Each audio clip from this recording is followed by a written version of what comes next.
what we do in the midst of this sin-sick age that has rejected the gospel and perverted the gospel and replaced the gospel with that which is not the gospel.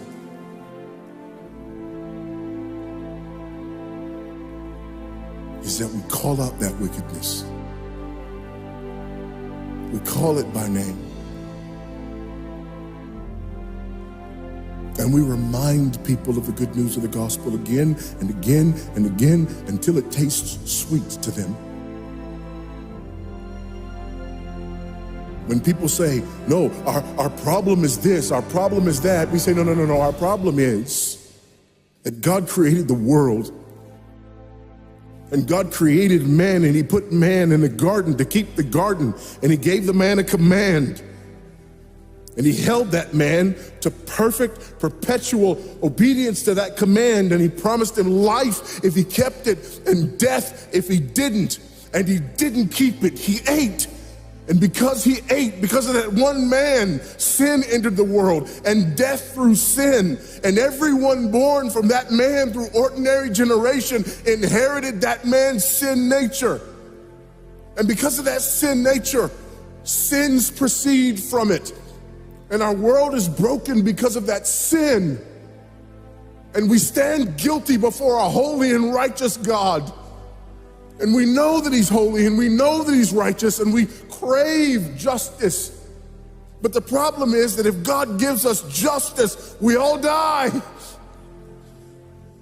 And so that God, in his goodness and in his mercy, sent forth his son, who was not born of ordinary generation, but was born of a virgin. Yes, the virgin birth matters. Why? Because if he's born of ordinary generation, he's born in sin.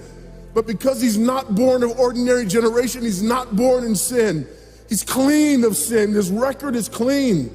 And he keeps his record clean. And he obeys God's law. And because he's fully God and fully man, he obeys the law of God on our behalf in his active obedience.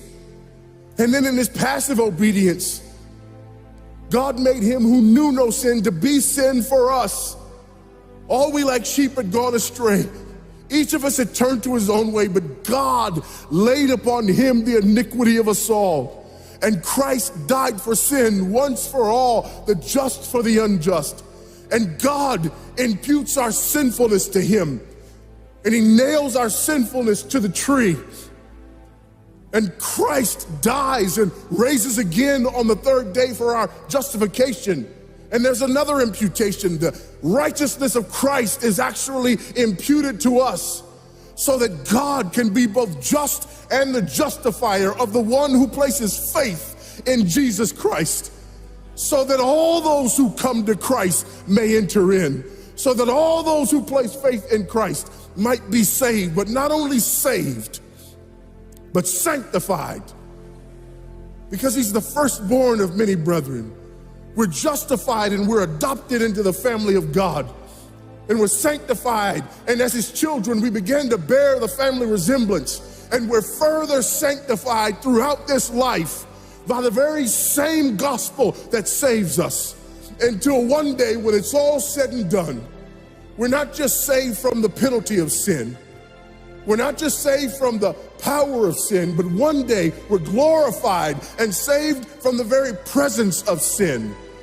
That's the gospel that we preach. That's the gospel that we need. And that's the gospel that's more than enough.